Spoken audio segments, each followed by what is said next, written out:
Liquor వ్యవహారం, cheap liquor వ్యవహారం మీరు చూస్తున్నారు కదా. చీప్ లిక్కర్ దీంట్లో కీ పర్సన్స్ మరి వాళ్ళు కూటమిలోని పార్టీల నాయకులు అని తేలిపోయింది. తమ్మళ్లపల్లె టీడీపీ ఇన్ఛార్జ్ జయచంద్రారెడ్డి గారు, ఇంకో ఆయన జనార్దన్ రావు గారు, అద్దేపల్లి జనార్దన్ రావు గారు, వారి సోదరుడు జగన్మోహన్ రావు గారు. సరే, జనార్దన్ రావు గారు ఆయన పచారీ షాప్ నుంచి ఆఫ్రికా దాకా వెళ్ళాడు.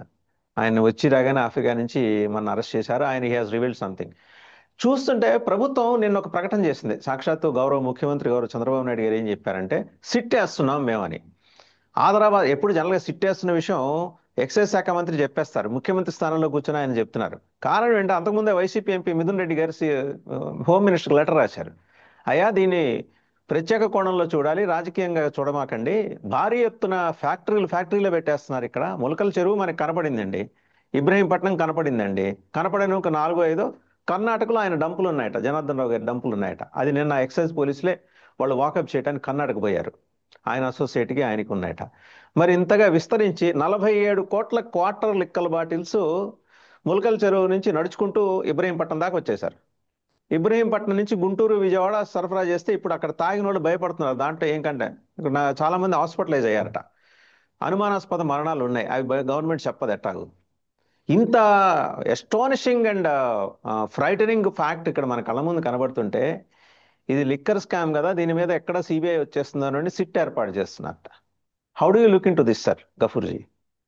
ఇప్పుడు వాసుదేవన్ గారు, సమాజం ఎట్లా తయారైపోయిందంటే, ఏ రాజకీయ పార్టీ అని, నేను రాజకీయ పార్టీలు వీళ్ళు గొప్పోళ్ళు వాళ్ళు చెడ్డోళ్ళు అని నేను చెప్పను. ఇప్పుడు వైసీపీ గవర్నమెంట్లో కూడా లిక్కరు పెద్ద స్కామ్ జరిగింది, అది అందరికి తెలుసు. ఎందుకంటే సబ్ స్టాండర్డ్ లిక్కర్ తాగారు, చాలా మంది చనిపోయినారు, అది ఫ్యాక్ట్. అది ఇప్పుడు ఇప్పుడు లిక్కరు, స్పూరియస్ లిక్కర్ పట్టుబడింది. ఇది ఇప్పుడేమిటి తెలుగుదేశం వాళ్ళు చెప్పేది? అబ్బెబ్బే, ఇది వైసీపీ కాలం నుంచి నడిచింది. వైసీపీ కాలం నడిస్తే మీరు 16 నెలలైంది, మీరు వచ్చి ఏం గాడిదలుగా వస్తున్నారా? గడ్డి బీక్తున్నారా మీరు?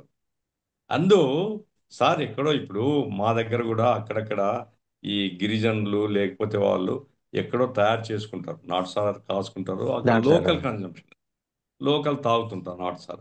అది కూడా తప్పు, నేను దాన్ని సమర్థించడం లేదు, అది కూడా తప్పు. కానీ ఇది వాళ్ళు తాగడం కోసం కాదు, వాళ్ళ కన్జంప్షన్ కోసం కాదు, అమ్మడం కోసం.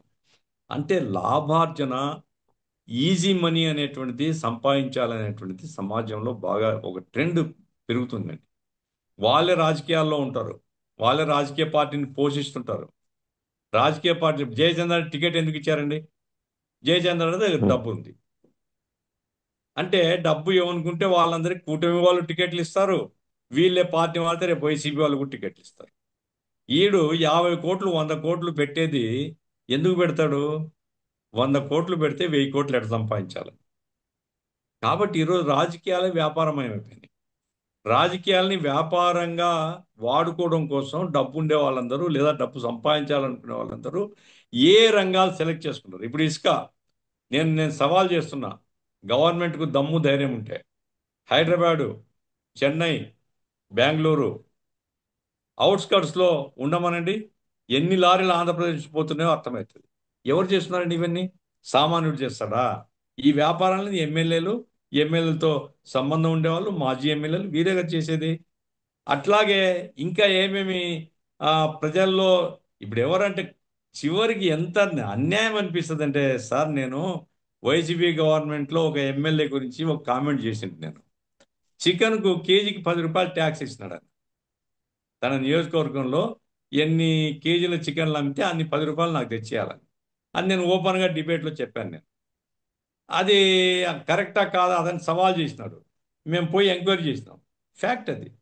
ఇప్పుడు ఇప్పుడు తెలుగుదేశం హయాంలో ఏంటంటే, ఇప్పుడు కూటమి ప్రభుత్వంలో చికెన్ మీద ట్యాక్సులు కొన్ని చోట్ల ఉన్నాయి. చికెన్ వేస్ట్ ఉంటుందండి. చికెన్ వేస్ట్ నాకు తెలియదు కానీ మొన్న చెప్తున్నారు, చికెన్ వేస్ట్ చేపల ఆహారానికి వాడతారంట, అవును. దాని మీద ట్యాక్స్ వేస్తున్నారు. ఎంత అన్యాయం సార్ సమాజం ఈ రకంగా చెడిపోతే. కాబట్టి నేను చెప్తున్నాను, ఈ 16 నెలల్లో అప్పటికప్పుడు పుట్టింది కాదు ఇది. ఇది ఒక ప్లాన్డ్ యాక్టివిటీ.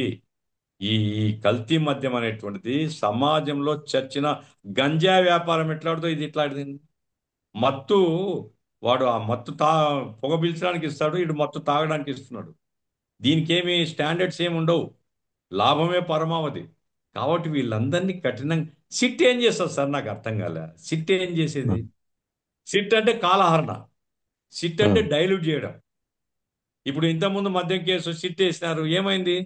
అందరికి బెయిల్ వచ్చేస్తున్నాయి.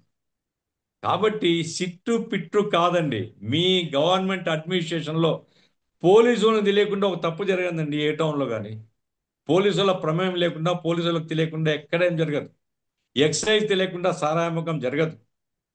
కాబట్టి వీళ్ళందరి యొక్క నాలెడ్జ్తో వాళ్ళు ఇచ్చే డబ్బులకు కక్కుర్తిపడి అనుమతిస్తున్నారు. కాబట్టి మీ రాజకీయ నాయకులు, మీ అడ్మినిస్ట్రేషను అనుమతిస్తుంది కాబట్టి ఇవన్నీ జరుగుతున్నాయి. కాబట్టి అడ్మినిస్ట్రేషన్ ఓవరాల్గా నేను దాన్ని సమీక్షించాలా అని చంద్రబాబు నాయుడు అనుకుంటే, అట్లాగే అన్ని డిపార్ట్మెంట్స్లో కూడా ఒక సీరియస్ మెసేజ్ ఇవ్వగలిగే పరిస్థితి ఉంటే ఉపయోగం. అట్లా కాకుండా సిట్లు పిట్లు అంటే ఇది డైల్యూట్ అయిపోతుంది. నేను చెప్తున్నాను, ఎక్కడికి ఉన్నా అనర్చ్ చేయాలి.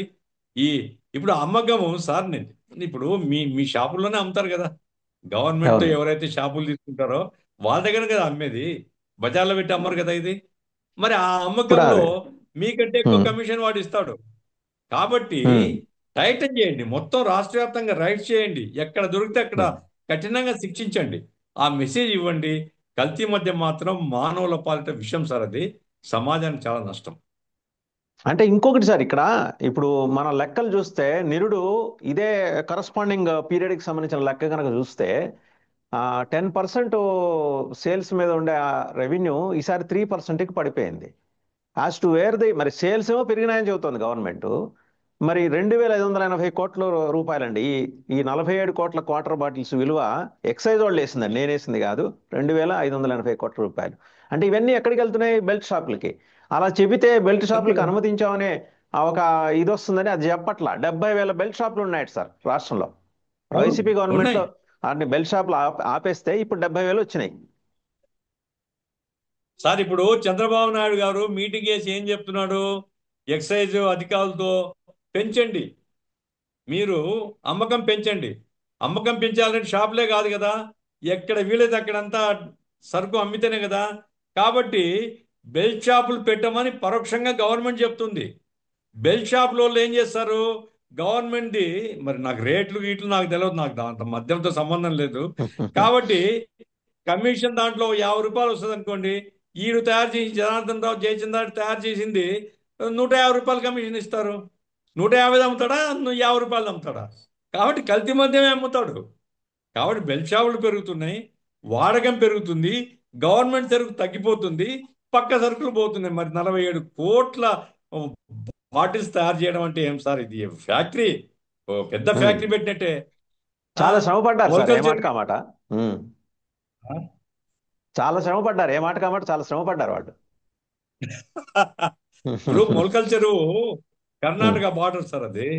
ఆ ఉమ్, కర్ణాటక బార్డర్ కాబట్టి వీళ్ళకి కావాల్సిన ముడి సరుకులు అవన్నీ ఆంధ్రాలో కొనకుండా కర్ణాటకలో కొంటారు. అక్కడ నుంచి కర్ణాటకకు ట్రాన్స్ఫర్ చేయండి. మరి అక్కడ ఉండే గవర్నమెంట్ ఆలోచించాలి, ఏమన్నా వాళ్ళ దాంట్లోకి ఇది పిల్ఫరైజ్ ఉందా అనేది. అట్లాగే ఉమ్, చెన్నైకి కూడా పోవచ్చండి, అక్కడ నుంచి చాలా ఈజీ చెన్నైకి సరుకుపోవడం. ఉమ్, అందుకోసమే సెంటర్ పాయింట్ గా పెట్టుకున్నట్టుంది. అట్లాగే మరి ఇబ్రాహీంపట్నం అంటే విజయవాడ, గుంటూరు ఇక్కడంతా కొంచెం తాగడం ఉమ్. ఎక్కువే. కాబట్టి లాభం ఎక్కడ ఉందో అక్కడంతా సరుకుపోతుంది సార్. చాలా సీరియస్ గా ఆలోచించాలండి. ఒక స్పెషల్ ఎఫర్ట్స్ పెట్టకపోతే మాత్రం బయటికి రాదండి.